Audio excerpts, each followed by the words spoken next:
Greetings everyone, Zed here. Today we're gonna do something that I'm actually really excited about. Furina has dropped on the Akasha system. And as you can see from the top up there, our Furina is rank 1, which is crazy. Now there's a couple caveats there which we'll get into later, but I just want to talk about this for a little bit because this is honestly mind-blowing to me. There's 133,000 Furina submissions. So that means there's 133,000 accounts that have thrown their Furina into this system. For those of you who don't know, the Akasha system basically sets everyone's character level, weapon level, talents, and makes it even across the board.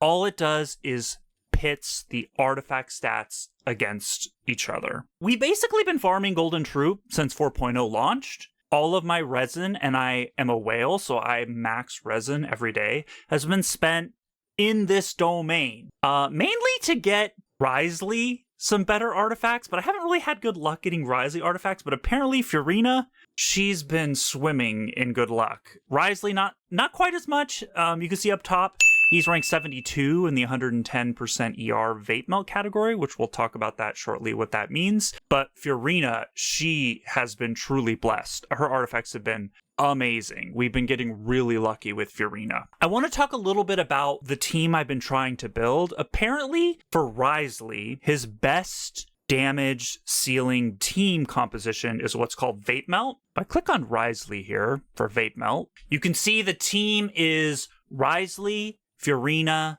Zhang Ling, and Bennett. And what this team does is Bennett, obviously, we all know what Bennett does. He increases damage for attack scaling characters very, very well. Has a little bit of pyro application and healing also, which goes in tandem with Furina, who gets fanfare stacks when your character's HP goes up and down. So Bennett healing actually helps with that quite a bit. And you have Zhang Ling, who has crazy pyro application, both with Guoba and Pyronado. Her ICD on pyro application is apparently really, really good. So she's applying tons of pyro. Bennett's applying a little bit of pyro. And what the goal is, apparently, is to get a lot of both vapes and melts. Risley's going to melt a lot, and Furina's going to vape a lot. And since Risley and Furina both do really good damage separately, you combine the two and you both get vapes and melts off, and apparently the damage ceiling is the highest damage ceiling team that Risley can have. So what we've been doing is we've been trying to build both a melt Risley and a vape Furina, which is honestly, it's been interesting. It's been interesting. So let's talk a little bit about what that means. Obviously, both characters want a lot of crit. That's pretty much a staple for damage dealing characters in Genshin. Crit is king, so obviously you want crit. Risley scales off attack, and Furina scales off HP. So obviously for Risley, you want more attack. Furina, you want more HP. But then what also comes into the build is elemental mastery, because Risley is melting and Furina is vaping. So obviously, if you're doing those two, you want a nice mix of those crit stats, the attack / HP stats, depending on which character we're talking about, and then you want elemental mastery. So I've been trying to find the perfect pieces that have like this really nice balance of crit and attack or HP, and also elemental mastery. And that's what I'm going to show you today, because we've got some really spicy pieces that I think really show off their damage potential. Okay, so one thing I do want to mention is that this ranking is actually for C0 Furina. So we have C6 Furina, so we are taking advantage of her C2, which actually boosts the max capacity of her fanfare stacks. So there is a separate ranking for C2. You can see up here, there's like right here, we have forward vape, combo, average damage, and that's where we're rank 1. And there's also this other category, which is with C2. And when you look at C2, we're actually not rank 1. We're actually rank 2 in the C2 category. So that is a small caveat I do want to point out here. There is one person above us in the C2 category, and the C2 category is more applicable to my Furina specifically because we don't have C0 Furina. We have C2 Furina. We actually have C6, but for this ranking, as far as it's concerned, we have C2. So there is one person who is a little bit higher than us in the C2 category. The other caveat I want to mention is this is actually, you can see here, it mentions all of the ER categories. It basically separates all the Furinas out into different ER categories. So if you happen to put more ER on your Furina, which might make sense for certain team combinations, certain play styles, you want her to make sure that her burst is bursting off cooldown every single time because her burst is the most important part of her kit. Now, the category we're working with is 100% ER, basically no energy recharge on your artifacts at all. Now, this is precarious to say the least, especially with the build that I had just previously talked about. If we're running Wriothesley, Furina, Zhangling, and Bennett, Furina with 0% ER is sus. Like, let's just be frank, it's sus. She's probably gonna burst once every other year, you know, like it's not good, right? We may have to run like a Favonius weapon on Bennett to help funnel more particles to Furina, and we just need to do some testing and see how that works. So, all right, with all that being said, Let's get into it. I want to show this Furina build. I think it's just really, really hype. I think some of these artifacts have come together amazingly well. Okay, so this is my Furina stats.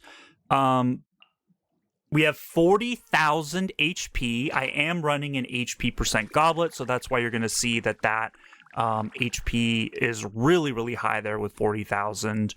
Our crit ratio is 95.7 to 221. This is kind of crazy. Obviously, mathematically, you want to get as close to a 2-to-1 ratio as possible, which basically means your crit damage is twice as much as your crit rate specifically.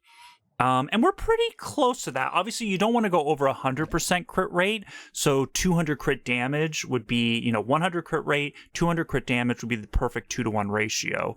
But obviously, we don't want to do that. We want to get as close to 100% crit rate as we can, and then just boost crit damage as much as possible. And then, this is the brilliant part. We have 166 elemental mastery, which is honestly really kind of crazy. This is all from substats. 166 elemental mastery from substats. None of my artifacts have main stat elemental mastery, so 166 elemental mastery from artifact substats while also having this high of a crit rate and crit damage is honestly, it's a beautiful thing. I'm really excited about this build. I just think it's really, really cool. We are running an R1 of her Splendor of Tranquil Waters.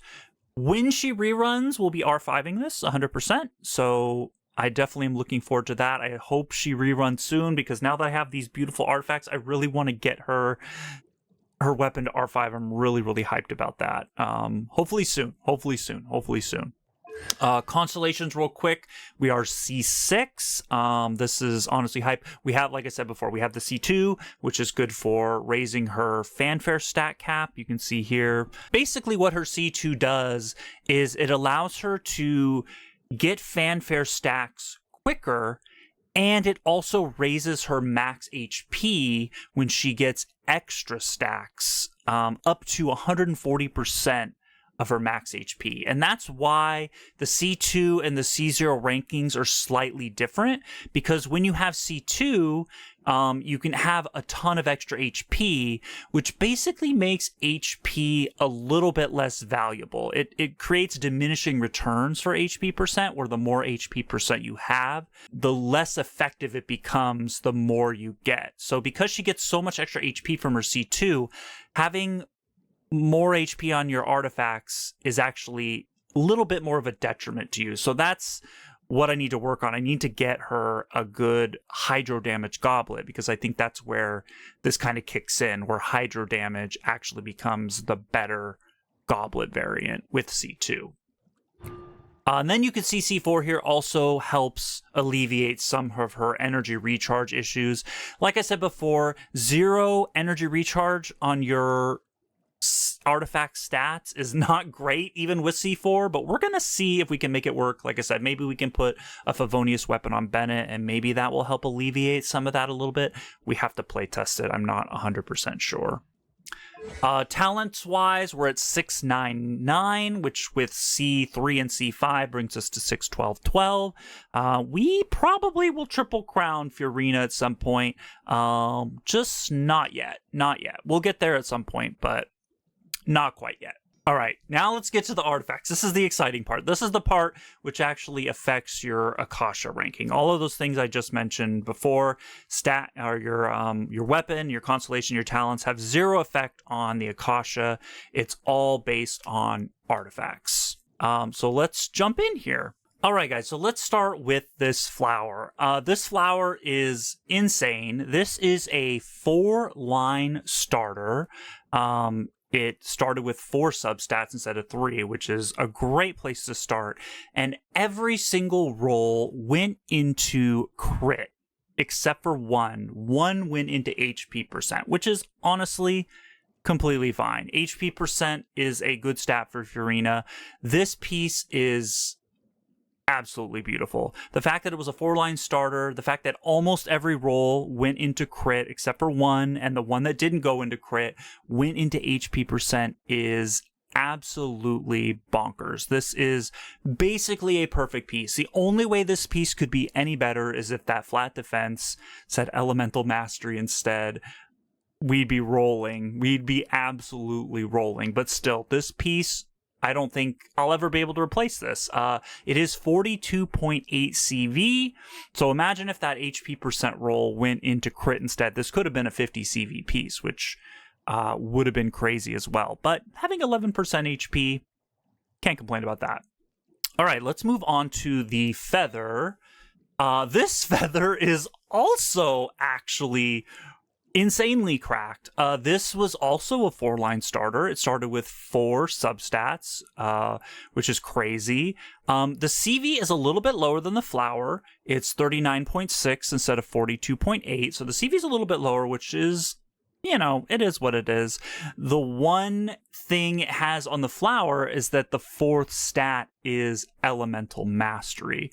So this was a 4-line starter, and it has all 4 stats I could possibly want for a 0 ER Furina. We've got crit damage, HP percent, elemental mastery. This is what I call a 9 pip feather, which basically means it started with 4 substats. All 4 substats were relevant, and then we got 5 upgrades on it, and all 5 upgrades are relevant. So it's basically 4 plus 5, it's a 9 pip feather.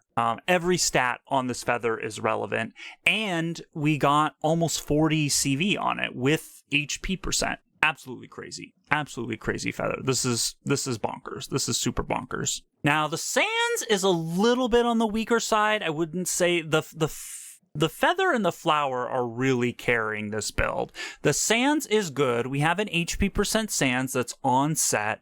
The crit value is a lot lower. It's only 26.4. So we have a lot less crit on this piece. The nice thing is it does have elemental mastery on it. So we're bussing there. We've got elemental mastery, and the other stat is actually flat HP, which helps us a tiny bit. Flat HP isn't as good as percent HP. It doesn't give quite as much HP, but we already have HP main stat, so we can't have HP in the substat. So having flat HP on there is actually kind of cracked. It's kind of nice. It's not helping us a ton, but it's helping us a little bit. This Sands could be better. We could get a higher CV Sands that also has the same amount of elemental mastery. This was only a 3-line starter, so there's potential there. There's definite potential to get an upgrade on this piece. It's doable. Hard, but doable. Let's jump to Goblet here. Now, this is our off piece, and like I said before, we are using HP percent on the Goblet, which for Furina is actually pretty darn good. The reason it's really good for Furina to have an HP percent Goblet is because with Golden Troop, when you look at the Golden Troop stats, it increases elemental skill damage by 70%. And this elemental skill damage increase is actually equivalent to a elemental damage bonus. So like when the Goblet says hydro damage bonus, it's equivalent to that. So she's getting 70% hydro damage bonus basically from using Golden Troop. So that's why hydro damage goblets kind of fall off a little bit for her. Like most characters really want their respective elemental damage goblet almost always. But Furina HP percent is actually okay because Golden Troop gives so much hydro damage bonus from just the 4-piece set bonus. Now, like I said before, with C2, the HP percent kind of falls off a little bit there as well, making hydro damage probably edge out a little bit more once you have C2, but I think it's really close. Like if you look at the rankings, there's a lot of variation. There's a lot of people using hydro damage and there's a lot of people using HP percent. So I think it's very comparable. Now, this piece is over 40 CV, just a scooch over 40 CV. Like I said, it is our off piece. It also has Elemental Mastery as well, which is great. 2 rolls into Elemental Mastery. This was a 4-line starter as well. And you can see even the least desirable stat is flat HP, which is kind of great. Like, if you're going to have a wasted stat, it might as well be flat HP, right? Because you want crit rate, you want crit damage, you want some elemental mastery. Energy recharge probably would have been better, but flat HP, I mean, if you're not going to get energy recharge, flat HP is the second best stat you could have gotten after crit and elemental mastery. So this piece is actually insane. Like I said, it's a 4-line starter. It has every stat we want on it, basically. It's 40 CV. Really solid goblet. Now, the last piece is our circlet, and this is a crit rate circlet with crit damage as the substat. Now, we want crit rate as the main stat because her weapon is crit damage. Her Splendor of Tranquil Waters is a crit damage weapon. So to balance that out, you usually, when the character's using a crit damage weapon, you want to have a crit rate circlet, and if they're using a crit rate weapon, you want to have a crit damage circlet. So this is why we're running a crit rate main stat circlet. This is a very well balanced piece as well. It was also a 4-line starter. You noticing the trend here? Every single piece I have is a 4-line starter except for the Sands. So the Sands is where we really need the most improvement. But this circlet was a 4-line starter as well. We got 2 rolls into Elemental Mastery and then 1 roll into the other 3 stats. So the only downside with this one is we also got a roll into Flat Attack, which is basically completely worthless for Furina. She's an HP scaling character. So we got 1 roll into HP percent, which is great. We got 1 roll into crit damage, which is very good. And then we got 2 rolls into Elemental Mastery, banging. And then we got our dud roll, which is the Flat Attack roll. So yeah, guys, that's my Furina build. I would like to do a video. I'll probably showcase my Wriothesley in the same fashion that we've showcased Furina here. So if you guys want to see that, I can make another video about Wriothesley specifically. And then maybe we should do like a damage showcase video. I can show you guys how much damage this team does. We don't have the R5 weapon yet for Furina, like I said, so it's not going to be like super eclipsed damage, but I think it'd be fun to showcase the damage, and we can do that in a subsequent video. Thank you guys for watching. If you like this kind of content, let me know. I actually, like, upgrading artifacts is honestly, for me, in Genshin, like, it's everything for me. Like, this is what makes the game interesting for me, is building characters. So if you guys like seeing this kind of thing, let me know down below in the comments below. With that, I'm gonna go to bed because it's like 4. Oh my god, no, it's not even 4. It's 6 in the morning right now. Guys, I really need to get to bed. Thanks guys for watching. I will see you in the next one.